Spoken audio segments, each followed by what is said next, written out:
Hello Game Gumshoes fans, Chris here with Game Gumshoes. Today I want to present to you my top 10 list of card games to purchase this year over the holiday season. In it, there are all the games that we like to play out and about because, let's face it, a card game is probably the easiest one to transport and set up at any kind of table in a restaurant or at a picnic or anything like that, next to, say, a dice game. So, that being said, my first game is a game called Flux. Now, it has many, many incarnations. It's by Looney Labs, so if you want, it's easy game. You start off with one basic rule, or well, two basic rules. Draw one card, play one card. But, as the name states, the game is always in flux, so you can play rules and things like that. Check for any reviews I may have on that. But Flux is available in a regular version, a family version, multiple languages. It's available in Cthulhu, Zombie, Pirate, a sci-fi one called Star Flux. There's an eco-friendly one where they donate money to an earth-friendly organization. There's Monty Python. There is Wizard of Oz.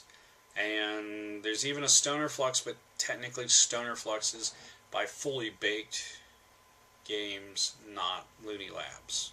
But it plays the same. So if you like a little bit of adult humor, that's on there too. Next is a classic card game. It's been around for at least 10 years now. I own several versions. I've even done a video review on at least one of them. It's called Munchkin. It's by Steve Jackson Games. And you're a hero, adventurer, what have you. Because, you know, there's a cowboy version, there's a spy version, there is a ninja version, a pirate version, Conan the Barbarian version, the basic version, vampires, you name it. You know, they've covered it. And they also sell little booster packs, basically, like 15 cards that are themed. There's the guild version, lots of holiday ones, especially Christmas. There's an Easter one, a Halloween one I just picked up. So check them out. In it, you are going to be trying to get to 10th level as a hero any way you can. And I mean any way you can. You can make deals, you can finagle. The only thing is you can't sell your product or your items to get yourself to 10th level. You actually have to win that one. Next, Uno. Uno is kind of a standard game. I've seen it played at picnics, funerals, work, all kinds of places. Because let's face it, Uno's been around a long time. There are different variations, but the one I like the most is Uno H2O. Because the cards are actually plastic, and so they hold up better when I'm out eating and stuff like that. The weather doesn't get to them, condensation doesn't get to them. You can spill drink on them, all you gotta do is wipe them off. Really good cards. Next is a game called Hike. It's by Moosetache Games. Moosetache Games is an interesting company. I first learned about them through a game called Robo. But in Hike, you're hiking and various other things. But check out my video review on that to get full details. It's been a little while since I've played it, so the video review is probably the best. Next, as much as I hate to put this game on the list, it had to be on here somewhere. It's a game I started playing back in the early 90s with a bunch of friends, and it's called Magic the Gathering. You may have heard of it. You can pretty much pick it up just about anywhere, and it can be fun, interesting way to learn and socialize.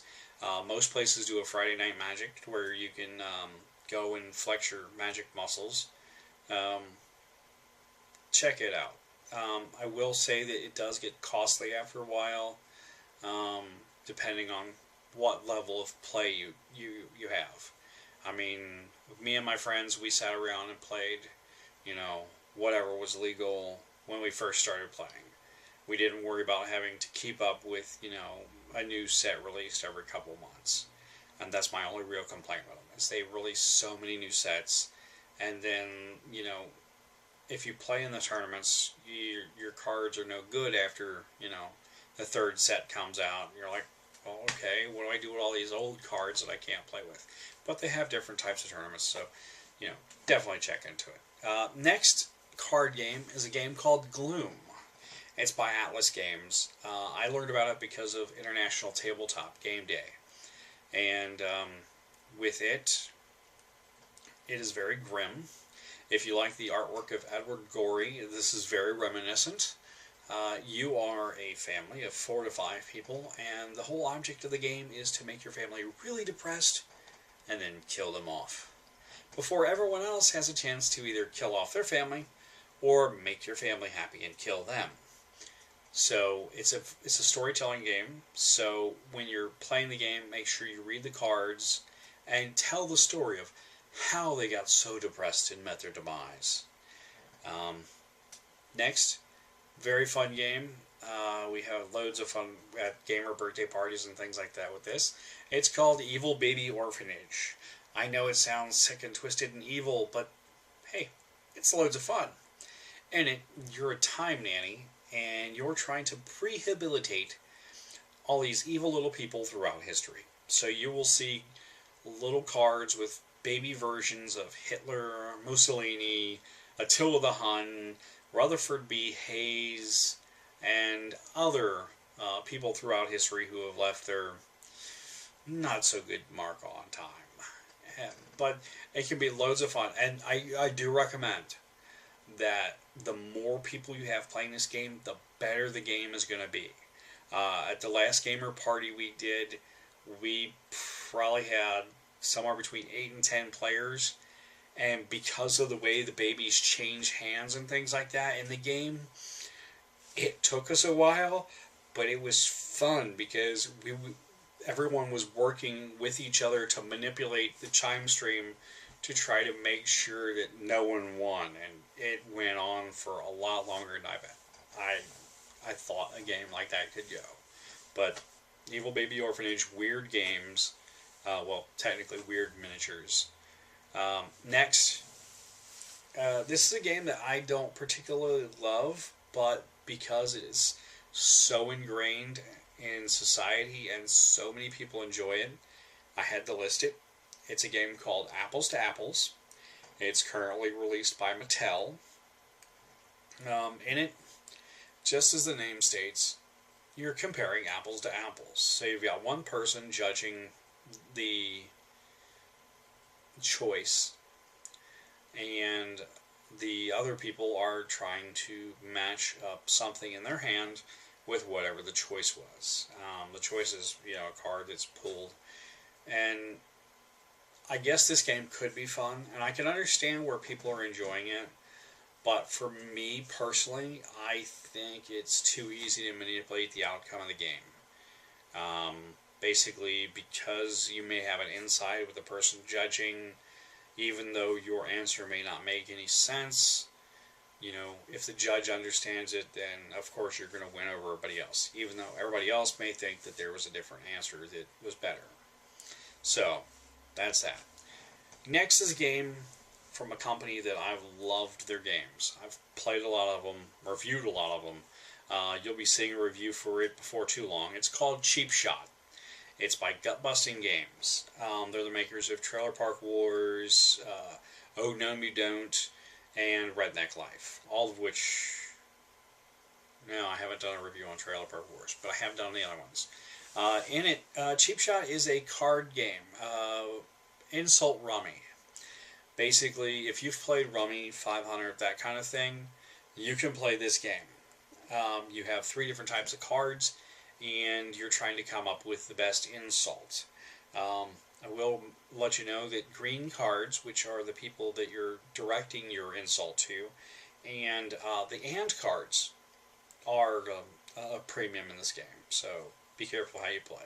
But you're basically playing until you go your hand out, and then you count up your points, which I really love the way the point system works, but check out my review on that, and that'll give you a lot more information. Lastly is a deck building game. Now, I know you're going to think, is he going to say Dominion? No. No, I'm not. I really don't like Dominion. But that's just a personal preference. This game is a game I got to play at Gen Con this year. It's called Sentinels of the Multiverse.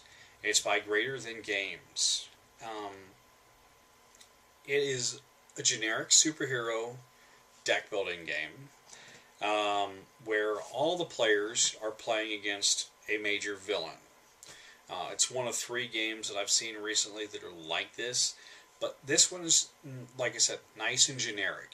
And the really cool thing about it is your initial box set actually has the dividers for future publications of the game and various add-ons and things like that, to where you can actually put everything into the one main box and not have to carry around a ton of other boxes. But, you know, I'll be doing a written review as well as a video review on that a little bit later on in the year.